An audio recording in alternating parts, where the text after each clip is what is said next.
Hey everybody, happy Monday, happy welcome. It's running from place to place. Welcome to Agents Who Win Coaching with Daniel Betancourt and Todd Schroth Monday mornings.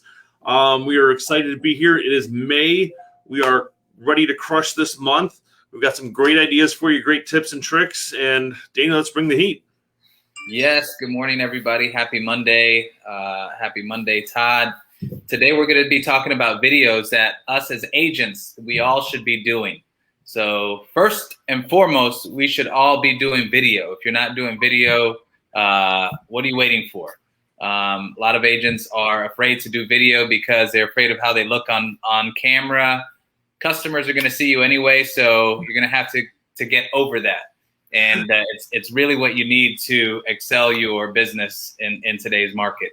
Customers who are out there looking online, they're finding agents who are on video. They're choosing ones that they feel comfortable working with, and they get to virtually meet you before you meet them. So you need to be doing video for sure. Today, we're going to be talking about videos, specifically which videos we should be doing as agents. You know, I love the, I got to interject on that for a second. The fact that people don't like how they look or sound on video. So that means you don't like how you look or sound personally. And it's just a matter of getting out and doing it. And if you stumble, guess what? It becomes a blooper, and people find comedy in that and let them laugh with you instead of at you. That's the best thing. Just do it, because it's taken me a long time just to get what we're doing here. And if you don't like the way you speak, choose an accent and work on it and practice it, and it'll become automatic. Yeah. Very good. So the first video that we should all be doing is a market update. Letting our sphere know what's going on in the market, letting them know the pros of what's happening in the market. I like to keep things positive, just notify a little bit about any challenges, but keep things always encouraging, enticing, and positive. What do you do, Ty? I like to do, so when you talk about doing market update videos, it can dive into you can talk about the national markets, the local markets, your community market, what's going on there. You know, you want to update the stats. You know, if you want to look at how many pending, solds, actives there are, what's the attrition rate to what you have going on. You know, you've got 4 active to 20 pending to, 32 sold. You can go 30, 60, 90, 6 months back. You can dive into just neighborhood updates. And you want to do those on Facebook Live. And if you're doing them there, do it inside the community, like in front of the community sign, so people know you're local. And share your videos to the community pages so people can see what's there. It'll drive a lot more attention, and it'll get you more locally known. Right. I would say keep it specific too, because Central Florida is a big place, and not everybody will be interested in what's going on nationally or even in Central Florida. So it's great to get specific with communities. You can commute Ocoee, for example, where you are, Winter Garden. Or you can even go micro from there and certain subdivisions. So keep it relevant for sure. Next one on the list is educational videos, and keep them lighthearted, and also help buyers, sellers navigate the market, help agents navigate the challenges that they're dealing with. Educational videos we should all be doing. I think it's to add a little funny to that is do some clips or talk about the lines that are outside of houses. Buyer calls you at 4:00, bids are due by 7. How fast can I get into the house? And you're trying to squeeze your way into the properties. I swear one lady was in her jumper from getting out of the pool from a house I was showing last night. And I was just coming from the pool as well, but I at least put on a baseball cap and some regular clothes. But I swear it was just everybody was there was a line outside this house yesterday. So it was just, and the buyer, typical, calls me at 4:00. Talk about those in a video, or even film some of that to create a little reel. Some agents are doing really funny videos just based on, what things we're dealing with in the market. Did you see that music video? Yeah, that Sean and then put out. That was pretty funny also, just talking about prices and multiple offers and all that craziness. But keep it lighthearted, something like that gets tons of views. And he's recycling. So number 3 we've got, I don't know, we lost you for a second, but number 3 we've got is interview local professionals. That's going to come down to, I kind of wanted to talk on school leaders, county leaders, your lenders, other agents in the market where you're at, what they're seeing, or local businesses. just that are coming back around and see how they're surviving and thriving in today's economy. Right. Yeah. Contractors. It's a way also to give back to your sphere. So if you have customers that are working with you on a regular basis and you want to give back to them, you can highlight them, create a video about their business if it's relevant to what you do. That's a way to support your sphere. And at the same time, you're sharing with the public some important information that you're going to cover in those videos. Yeah, I think it's a great partner video too. So your trusted resources, use all of them and put them in a weekly video to your downline, to your database. Right.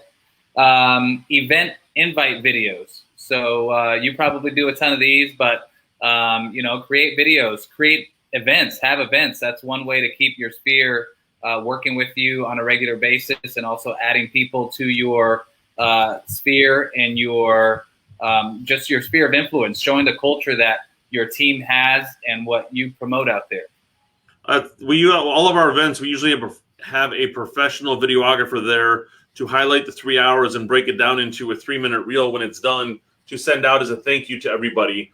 And it's, that is a big thing for us. It was nice to finally start doing events again this year, doing our Easter thing before. I know you've got something coming up, which is going to be pretty cool. And it's video on BombBomb to, introduce the event or stuff, out to your database as well.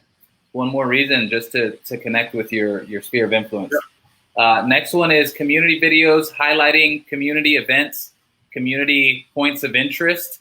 I've seen you, do a few videos on site, where you're visiting a local business and talking with the business owner.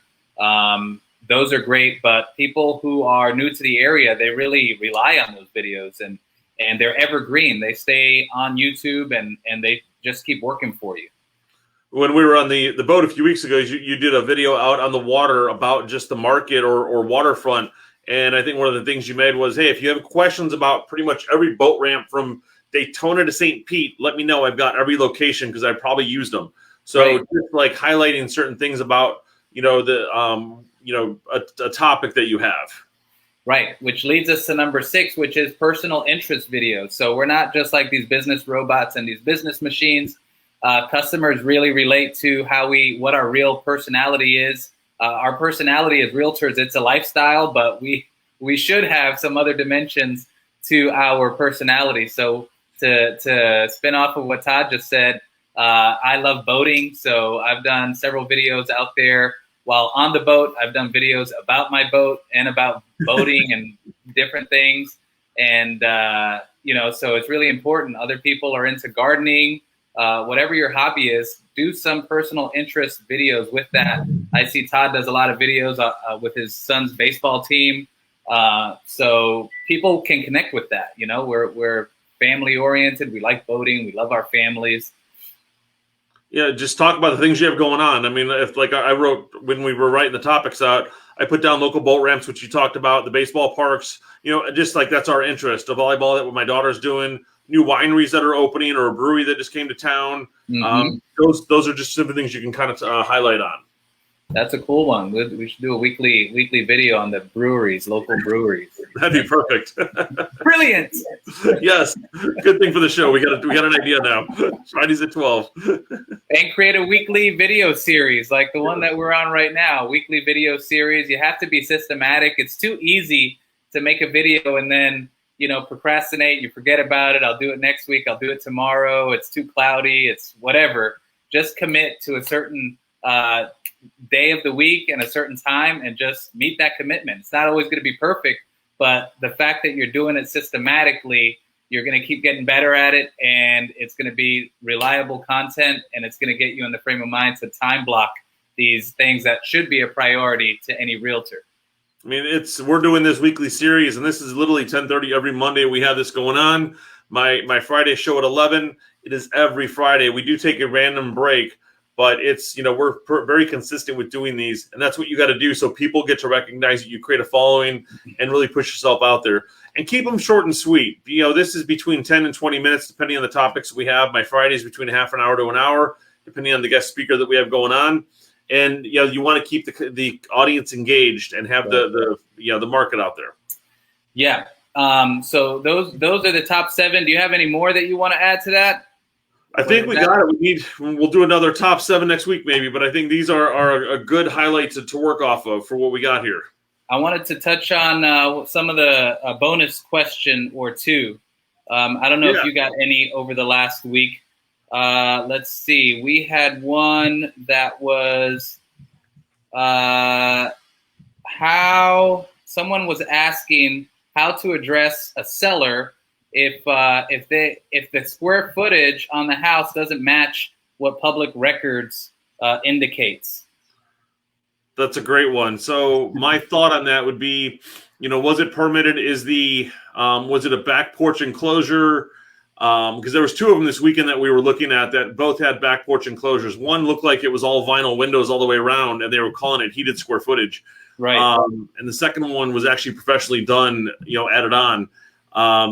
But the tax rules were different than what the county had. Obviously, if the square footage is lower, it keeps your taxes lower. But you want to make sure it's true square footage, because sometimes the appraisers will be like, well, that's a back porch, so we're not going to include that. So now my 2,000 square foot house is being comped out at 1,500 square feet. So you want to know exactly how it was done, who did it, was permits pulled, and was it done properly?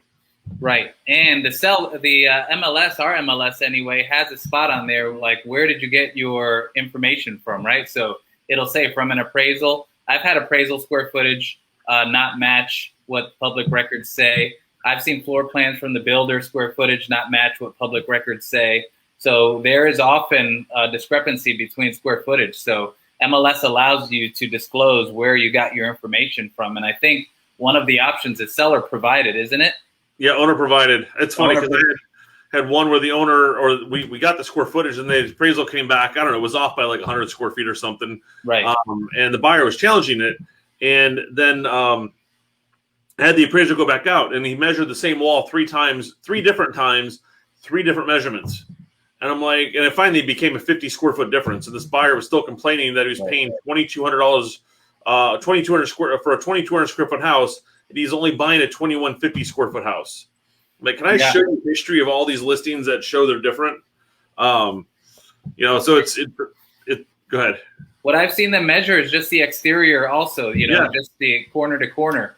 But just to add one little beneficial tip to that is, if you're working with investors or you have a seller that remodels, and you can give them pointers on how to add square footage to their home without like increasing the footprint.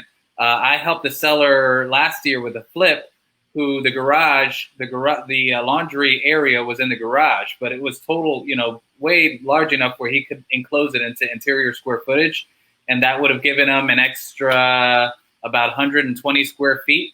And that's what he did. And, you're selling a house for 200 square feet. I mean, $200 per square foot, it adds up. So, he reframed it and turned it into interior as part of the flip and remodel, and got it all permitted properly. And he didn't have to change the footprint, but he added 120 square feet times $200 per square foot, money in the bank. I think even if you're not basing off the total price per square foot there, you're adding a lot of value with that, because I'd rather have an interior laundry room than a one in the garage. Yes. And it adds to more living space, storage, etc. That you can use. So good idea there. Yeah. Well, that's it for today. Okay. Appreciate everyone. Tune in Friday. We've got our guest speaker, Lawrence Eisler with Mortgage, coming on, talking about what's going on in the markets, rates, and all the other good stuff. So we will see you guys on Friday. Have a great one. If you have any questions you want to submit to us, just message either one of us. We'd love to feature your question on next Monday's episode. Awesome. Looking forward to it. See y'all. See ya.